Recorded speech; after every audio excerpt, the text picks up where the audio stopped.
Welcome to Kanagaraj real estate. நான் உங்கள் கனகராஜ் பேசுகிறேங்க. நம்ம சேனலை சப்ஸ்கிரைப் பண்ணிங்க. அப்போ தான் நம்ம போடுற வீடியோ வந்து நோட்டிஃபிகேஷன் வந்துட்டுருக்குங்க.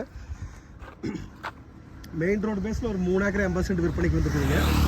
பல்லடம்லேருந்து உடுமலைப்பேட்டை போகிற வழியில் கூலவாடி பிரிவுங்க. அதுலேருந்து தாராபுரம் போகிற மெயின் ரோடு மேலே 3 ஏக்கர் 80 சென்ட் தென்னை மரம் இருக்குதுங்க. ஃபுல்லாமே உங்களுக்கு தென்னை மரம், பேரிச்சம்பழம் மரம் வச்சுருக்குறாங்க.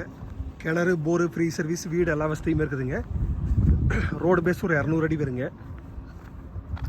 மண் செம்மண் பூமி ஃபுல்லாமே ட்ரிப் போட்டிருக்குறாங்க. பஸ் ஸ்டாப் ஊர் எல்லாமே ரொம்ப பக்கத்துலேயே இருக்குதுங்க. பேரிச்சம்பழம் மரங்க இதெல்லாங்க எல்லாமே ஹைப்ரிட் மரம் தானுங்க. இதோட ரேட்டு பார்த்தீங்கன்னா ஏக்கர் 52 லட்ச ரூபா சொல்லிட்டு இருக்கிறாங்க. குறைச்சி பேசிக்கலாங்க. மெயின் ரோடு பேஸில் இன்வெஸ்ட்மெண்ட்டு உங்களுக்கு விவசாய பர்பஸ் எல்லாத்துக்குமே சூட் ஆகுங்க. இதில் வீடும் இருக்குதுங்க. மெயின் ரோடு பேஸில் எம்டி லேண்டு என்ன ரேட்டு சொல்கிறாங்களோ அந்த ரேட்டு தான் உங்களுக்கு தென்னை மரம், பேரிச்சம்பழம் மரம், வீடு எல்லாமே சேர்த்து சொல்கிறாங்க. நீங்கள் ஐடியா இருந்தால் என் நம்பர் கால் பண்ணிட்டு வாங்க, பார்த்துடலாங்க. என் நம்பர் நோட் பண்ணிக்கிங்க 944 260 59 63ங்க. நன்றி, வணக்கம்.